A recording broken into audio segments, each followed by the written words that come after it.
بسم اللہ الرحمن الرحیم قال رسول اللہ صلی اللہ علیہ وسلم اصدق الرؤیا بالاسحار۔ رسول اللہ صلی اللہ علیہ وسلم نے ارشاد فرمایا، صبح کے وقت کا خواب زیادہ سچا ہوتا ہے۔ علماء نے بیان فرمایا ہے کہ خواب کی 3 قسمیں ہیں۔ ایک خواب جو آدمی صبح کے وقت دیکھتا ہے، حدیث پاک میں اس خواب کو سچا خواب بتایا۔ پہلی قسم خواب کی وہ ہے جو آدمی دیکھتا ہے دن بھر میں جو کچھ انسان کے ساتھ بیتتا ہے، دن بھر میں انسان جو سوچتا ہے اس کو رات کو سوچتے سوچتے سوتا ہے تو وہ خواب میں اس کو وہی چیزیں نظر آتی ہیں۔ یہ خواب کی پہلی قسم ہے۔ اور دوسری قسم حدیث میں بیان فرمایا کہ بشارات الہیہ ہے، کہ اللہ کے رب العزت کی طرف سے اس کو کوئی بشارت ہوتی ہے، تو یہ خواب کی دوسری قسم ہے۔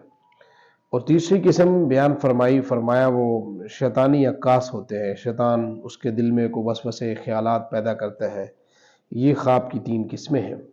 بہرحال جو خواب انسان سحری کے وقت دیکھتا ہے وہ سچا خواب ہوتا ہے، اور اس خواب کی تعبیر ہمیشہ اپنے کسی عزیز جو نیک ہو اور خواب کی تعبیر کو جاننے والا ہو، عالم ہو، ان سے پوچھنی چاہیے۔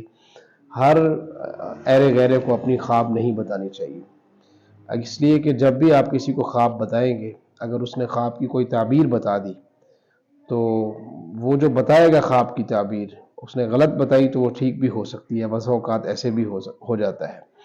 اس لیے اگر آپ میں سے کوئی بھائی، ہماری کوئی بہن خواب کی تعبیر پوچھنا چاہتی ہے، اس نے کوئی نیک خواب دیکھا ہے یا اس کو کوئی ایسا خواب آیا ہے جو اس کے لیے پریشان کن ہے، تو وہ ہمارے یوٹیوب چینل پہ رابطہ کر سکتا ہے، ہماری جو انتظامیہ ہے اس سے رابطہ کر سکتا ہے۔ انشاءاللہ العزیز ہم ان کو صحیح معنوں میں قرآن و حدیث کی روشنی سے ان کے خواب کی تعبیر بتائیں گے۔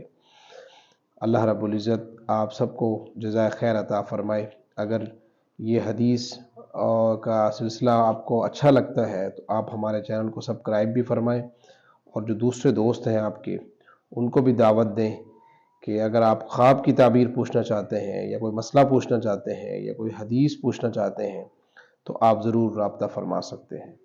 جزاکم اللہ۔